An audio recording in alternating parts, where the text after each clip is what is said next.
तो hello students, कैसे हैं आप सभी। आपका एक बार फिर स्वागत है आपके एक बेहतरीन चैनल पढ़ते रहो पर। आपका सपोर्ट और ये जो आप प्यार दे रहे हैं लगातार बहुत ही लाजवाब है।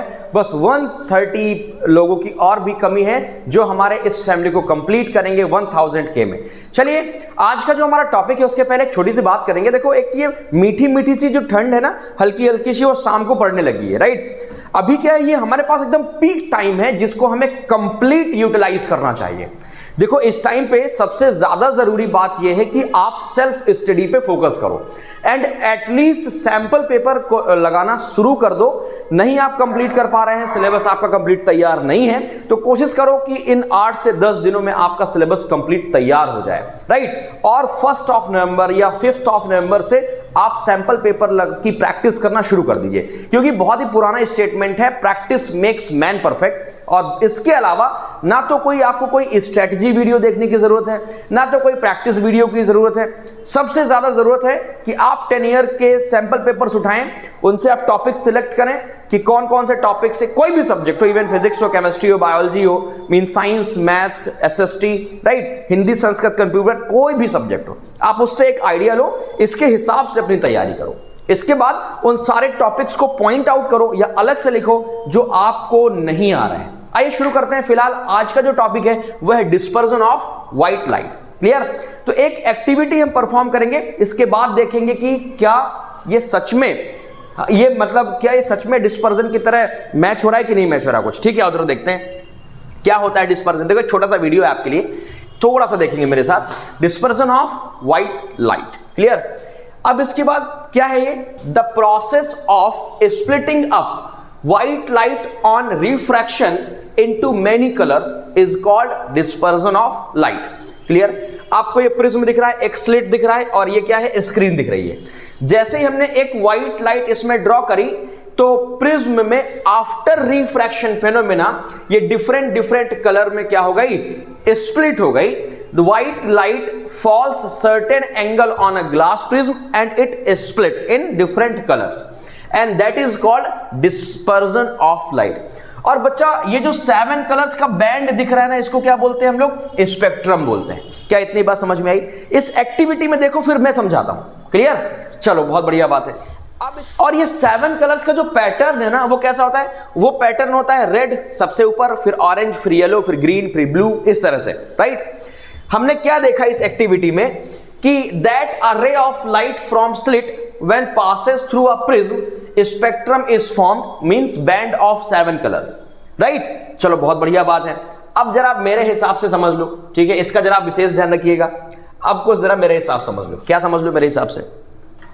मान लो हमारे पास क्या है, एक प्रिज्म है। क्या है? प्रिज्म है। देखो, अब जैसा कि हम लोग जानते हैं कि जो प्रिज्म है कैसा मीडियम है, ये डेंसर मीडियम है। ठीक है। अब क्या करें, हम इसमें एक व्हाइट लाइट क्या करें, ड्रॉ करते हैं। व्हाइट लाइट इसमें हम लोग डाल के देखते हैं। तो हमने जैसे ही व्हाइट लाइट इसमें डाली, अब क्या हुआ, ये ना 7 कलर्स में डिवाइड होना शुरू हो गया। कितने कलर्स में? 7 कलर्स में, राइट। अब सबको एक एक कलर करके तो थोड़ा सा मुश्किल है, कुछ इस तरह से डिवाइड हुई। क्लियर। और सबसे नीचे कौन सा है हमारे पास, इंडिगो। तो इंडिगो दिख रहा है क्या, कुछ इस तरह से मैं आपको बना देता हूं ताकि आपको समझने में आसानी रहे। कुछ इस तरह से स्क्रीन में ये हमारे पास फॉर्म हो गया। ठीक है, ये स्क्रीन है मान लो।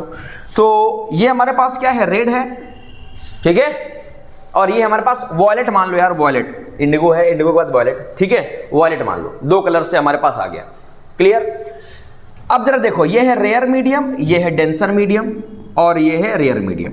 तो हमें ये तो बेसिकली जानकारी है कि जब कोई लाइट रे किसी रेयर से डेंसर मीडियम में एंटर करेगी तो क्या होगी, बेंड होगी due to the changement of speed. और चेंजमेंट ऑफ स्पीड क्यों चेंज होती है, क्यों ऐसा होता है, चेंजमेंट क्यों होता है, तो ये आपको पता है, दैट्स व्हाई रिफ्रैक्टिव इंडेक्स। किसकी वजह से होता है ये? रिफ्रैक्टिव इंडेक्स की वजह से होता है।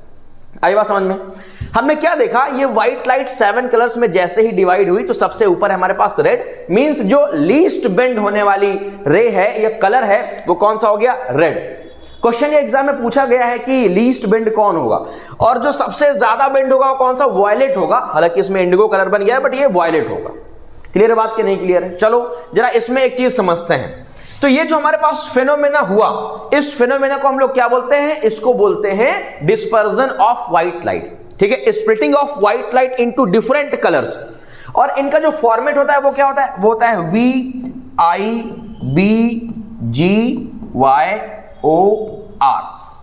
क्लियर। सबसे पहले रेड, रेड के बाद ऑरेंज, के बाद येलो, फिर ग्रीन, फिर ब्लू, फिर इंडिगो, फिर वॉयलेट। क्लियर है बात। थोड़ा सा बात करते हैं कि ऐसा क्यों होता है। देखो भाई, जैसे ही व्हाइट लाइट इस प्रिज्म में पड़ी तो क्या हुआ, ड्यू टू रिफ्रैक्टिव इंडेक्स इनकी वेवलेंथ चेंज हो गई, क्योंकि हम ये भी जानते हैं कि जो लाइट रे है वो एक वेव की तरह भी बिहेव करती है, ड्यूअल नेचर ऑफ लाइट। तो अगर वेव की तरह बिहेव करती है तो वेव डिपेंड करती है वेवलेंथ पे। बात समझ में आई कि नहीं आई। तो ड्यू टू डिफरेंट वेवलेंथ, जैसे रेड की वेवलेंथ दूसरी है, वॉयलेट की वेवलेंथ दूसरी है, राइट, ग्रीन की वेवलेंथ दूसरी है। तो ड्यू टू डिफरेंट वेवलेंथ ये एक डिफरेंट एंगल पर क्या करती हैं, रिफ्रैक्ट होती है। बात समझ में आई। तो जब डिफरेंट एंगल पे रिफ्रैक्ट होंगी तो इनका एक अलग कलर दिखाई देने लगेगा। बात समझ में, कॉज ऑफ डिस्पर्जन समझ में आया कि नहीं आया, क्लियर है ना। अब ये वेवलेंथ क्या है जरा समझिए। अगर मैं डाउनवर्ड टू अपवर्ड बढ़ता हूं, नीचे से ऊपर की तरफ, तो this is a increasing wavelength. मतलब मैं इसको लिख सकता हूं कि वेवलेंथ तो आपको पता है लैम्डा से डिनोट किया जाता है। तो इसका मतलब सबसे ज्यादा होती है रेड की, फिर उससे कम होती है ऑरेंज की, फिर उससे कम येलो की, फिर लीस्ट ग्रीन, फिर इससे ब्लू, और उससे कम इंडिगो, एंड देन वॉयलेट। और अगर मैं ये एरो अपोजिट कर दूं, it mean that upward to downward कर दूं, तो ये जो एरो शो करेगा ये इंक्रीजिंग फ्रीक्वेंसी शो करेगा। फ्रीक्वेंसी आप जानते हैं ना, HZ, हर्ट्ज, ठीक है। हो सकता है 9th में आपने पढ़ा हो तो याद आ जाए। फ्रीक्वेंसी होती है हर्ट्ज, नंबर ऑफ ऑसिलेशन पर सेकेंड। तो ये क्या है, इंक्रीजिंग। मतलब अगर फ्रीक्वेंसी की बात करूं तो फ्रीक्वेंसी सबसे ज्यादा किस में होती है, वॉयलेट में, उससे कम इंडिगो में, उससे कम ब्लू में, उससे कम ग्रीन में, उससे कम येलो। पेन कॉपी उठाओ जरा और जरा एक चीज लिखो कि अगर किसी भी हम लोग कलर्स की बात करेंगे तो इसमें जिस कलर की फ्रीक्वेंसी सबसे ज्यादा होगी वो सबसे ज्यादा डिस्पर्स करेगा, बेंड होगा, यह फैलेगा, ऐसे समझो, ठीक है। एक चीज नोट करिएगा, जिसकी फ्रीक्वेंसी सबसे ज्यादा उसके ऊपर डिस्पर्जन फिनोमेना सबसे ज्यादा। Means speed of violet colour light is least on the denser medium, अगर इसमें डिस्पर्जन हो रहा है तो। बात समझ में आई। ऐसा क्यों है, क्योंकि वॉयलेट लाइट के कंपैरिजन में अगर मैं रिफ्रैक्टिव इंडेक्स की बात करूं तो refractive index is much greater than for the violet light in the comparison of red, ठीक है। तो पहला पॉइंट तो ये समझ में आया कि अगर मान लो आपके किसी एक कलर की फ्रीक्वेंसी क्या है, ज्यादा है, तो वो क्या करेगा, सबसे ज्यादा बेंड करेगा, ठीक है। दूसरी बात, मतलब डिस्पर्जन ज्यादा होगा। दूसरी एक खास बात जरा सुनिएगा, पेन कॉपी निकाल लीजिए, बार बार रिवाइंड करके सुन लेना, जरा टाइम नहीं तो थोड़ा आगे बढ़ेंगे। कि अगर मैं बात करूं फ्रीक्वेंसी की, तो जिस कलर की फ्रीक्वेंसी सबसे ज्यादा होगी वो सबसे ज्यादा स्कैटर करेगा, सबसे ज्यादा फैलेगा। इसीलिए आपको एटमॉस्फेयर में वॉयलेट और इंडिगो कलर बहुत कम दिखते हैं। मान लो सन की लाइट आ रही है तो ऐसा तो है नहीं। अच्छा ये बताओ, कभी आपने रेनबो देखा, रेनबो फॉर्मेशन? तो रेनबो फॉर्मेशन में आपने ये कलर्स देखे होंगे ब्लू तक, आपने इंडिगो और वॉयलेट नहीं देखा होगा। क्यों? क्योंकि ये स्कैटर कर जाते हैं ड्यू टू लीस्ट क्या, फ्रीक्वेंसी। रेड कलर सबसे ज्यादा दिखता है, आपने देखा होगा, चाहे सनराइज का हो चाहे सनसेट का हो, ऑलवेज रेड कलर सबसे ज्यादा क्यों दिखता है? क्योंकि इसकी वेवलेंथ ज्यादा है, ये जल्दी ट्रेवल करता है, फास्ट ट्रेवल करता है। हाई रिफ्रैक्टिव इंडेक्स में भी ये फास्ट ट्रेवल करता है, ठीक है। बात समझ में आ रही कि नहीं आ रही? चलो बहुत बढ़िया बात है। तो ये तो हो गया हमारे पास वेवलेंथ और ये हो गई फ्रीक्वेंसी की बात। क्लियर? देखो क्वेश्चन इसमें कई बार आया है, जैसे मान लो कहता है कि हमारे पास VIBGYOR है। देखो ये मैं कॉज ऑफ डिस्पर्जन के साथ साथ मैं आपके और भी 1 मार्क वाले क्वेश्चन कवर कराते हुए चल रहा हूं। अगर आपको चाहिए तो इनको नोट करते जाइएगा पॉइंट्स का, ये बात ध्यान दीजिएगा। तो इसमें आया था कि 4 ऑप्शन बोलेगा कि अरेंज द इंक्रीजिंग वेवलेंथ।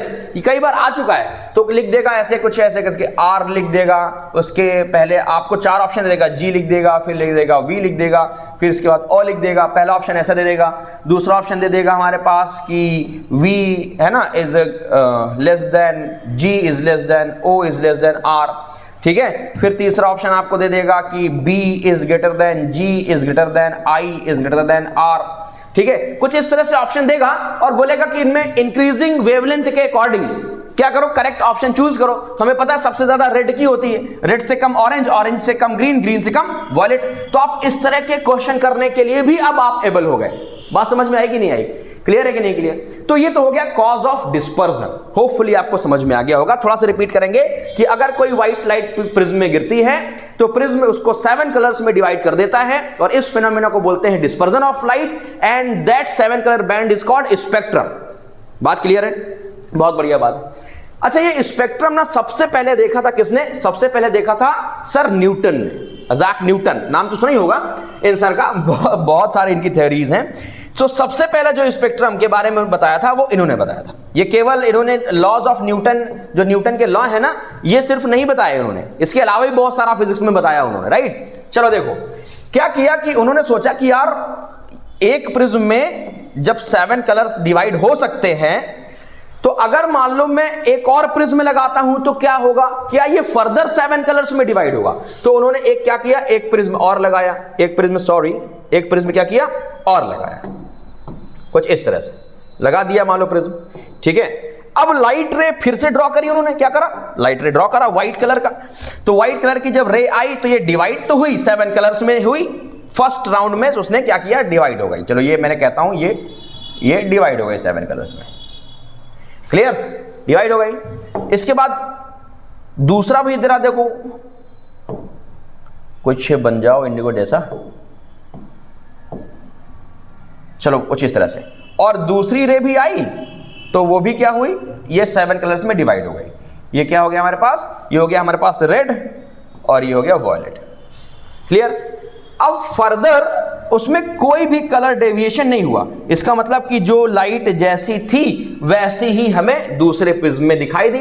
मतलब कि यहां भी रेड दिखाई दिया और जैसे मान लो यहां से बात करूं तो ये कुछ इस तरह से डिस्पर्ज तो होगी ही ना, डिस्पर्ज तो होना ही होना है, क्लियर, डिस्पर्जन तो होना ही होना है, लेकिन रिफ्रैक्शन के फॉर्मेट में होना है, ना कि आपके नेक्स्ट कलर में। अब ये मतलब थोड़ी कि 7 कलर्स में हो जाएगी तो और भी 7 कलर्स उसको मिल जाएंगे, ठीक है। केवल 7 कलर हैं। उन्होंने ये बताया कि जो व्हाइट लाइट है वो 7 कलर्स के कंपोनेंट से मिलकर बनी है इस एक्सपेरिमेंट के बाद, ठीक है। कि जो व्हाइट लाइट है कितने कलर के एक्सपेरिमेंट से बनी है, 7 कलर्स के, ठीक है। वो कौन से हैं, अभी डिस्पर्जन से हम लोग सीख लिए। फिर उन्होंने क्या किया कि आओ एक बार और ट्राई करते हैं। तो उन्होंने क्या किया, एक प्रिज्म लिया, उसको रखा सीधा, कैसे रखा, सीधा रखा। तो मतलब उसको मैंने कुछ एक प्रिज्म लिया तो कुछ इस तरह से उसको प्लेस किया, देखो यहां पर देखो, राइट। और दूसरा जो प्रिज्म लिया उसको भी ऐसे पहले प्लेस करते हैं, इसको घुमाते हैं, ठीक है। और इसको क्या कर दिया, अपोजिट ऐसे कुछ करके ऐसे फिक्स कर दिया, क्लियर है, हाँ, कुछ इस तरह से, क्लियर, ऐसे फिक्स कर दिया। अब क्या किया उन्होंने, फिर से व्हाइट लाइट ड्रॉ करी। भाई एक्सपेरिमेंट करने से ही सॉल्यूशन मिलते हैं। तो हमने क्या किया, व्हाइट लाइट एक ड्रॉ किया और इसके बाद क्या हुआ, ये डेविएट हुई 7 कलर्स में तो हुई। ये तो सिंपल सी बात है कि होना ही होना है। तो 7 कलर्स में पहले कुछ इस तरह से बेंड हुई और फिर कुछ इस तरह से बेंड हुई, क्लियर। इसके बाद दूसरा कलर भी ले लेते हैं, मान लो हम लोग, ठीक है। तो दूसरा कलर लिया और कुछ इस तरह से बेंड हुआ और कुछ इस तरह से बेंड हुआ। बट जब ये लाइट 7 कलर का स्पेक्ट्रम दोबारा से किसी प्रिज्म में स्ट्राइक करता है तो उन्होंने क्या देखा कि ये वापस से, ये जो स्पेक्ट्रम है ना, ये वापस से किस में कन्वर्ट हो गया, ये वापस से कन्वर्ट हो गया एक सिंगल व्हाइट लाइट में। किसमें कन्वर्ट हो गया, सिंगल व्हाइट लाइट में कन्वर्ट हो गया। और इसी को कहा जाता है न्यूटन्स रिकॉम्बिनेशन ऑफ प्रिज्म। क्या कहा जाता है बच्चा पार्टी, न्यूटन्स ये स्क्रीन है, हमें व्हाइट लाइट फिर मिल गई, इसी को कहते हैं न्यूटन्स का रिकॉम्बिनेशन ऑफ प्रिज्म। बात समझ में आएगी नहीं? अच्छा, ये एक्सपेरिमेंट क्यों किया उन्होंने, उनको ये देखना था कि एक्चुअल में जब हमने पहले दोनों सीधे प्रिज्म रखे तो 7 कलर्स फर्दर 7 में तो डिवाइड नहीं हुए, लेकिन क्या जब मैं एक प्रिज्म अपोजिट रखता हूं, एक प्रिज्म सीधा रखता हूं, तो क्या इसमें इफेक्ट कुछ होता है या नहीं होता है। तो उन्होंने क्या देखा कि व्हाइट लाइट 7 में डिस्पर्स तो हुई, लेकिन after striking the second prism also converted into white light. बात समझ में आई कि नहीं आई, क्लियर है बात। अच्छा, दूसरी बात, जो लेवल इस वाली रे का था सेम लेवल उस वाली रे का भी था। मतलब जो एंगल था इंसिडेंट का तो वो यहां पर इमर्जेंट का भी सेम एंगल था। उन्होंने ये भी देखा, मतलब इससे वो तो प्रूव हो गया, angle of emergence is equal to angle of incident, जो हमने प्रिज्म में ऑलरेडी एक बार पढ़ रखा हुआ है, याद है कि नहीं याद है। चलो बहुत बढ़िया बात। तो इस पूरे फिनोमेना को कहते हैं, ये जो पूरी एक्टिविटी है एक्चुअल में ये एक एक्टिविटी है, ठीक है। डायरेक्टली क्या कहता है, trace the path of white light, 3 mark question पूछ लेता है, राइट। क्वेश्चन जो मल्टीपल चॉइस क्वेश्चन है, असर्शन रीजन क्वेश्चन है, वो आपके प्रीवियस टॉपिक से आने के चांसेस ज्यादा हैं। इस टॉपिक से केवल लॉन्ग या शॉर्ट, ठीक है, लॉन्ग का मतलब कम वाला लॉन्ग 3 मार्क्स वाला, या शॉर्ट 2 मार्क्स, ठीक है। तो ये हमारे पास आ गया न्यूटन का रिकॉम्बिनेशन। अगर किसी बच्चे को इसमें कोई क्वेरी होती है तो प्लीज कमेंट करिएगा। होपफुली आपको इस सेशन में मजा आई होगी, और मिलते हैं हम लोग किसी नेक्स्ट वीडियो में। तब तक के लिए हंसते मुस्कुराते और खिलखिलाते रहिए। Bye bye, tata and take care.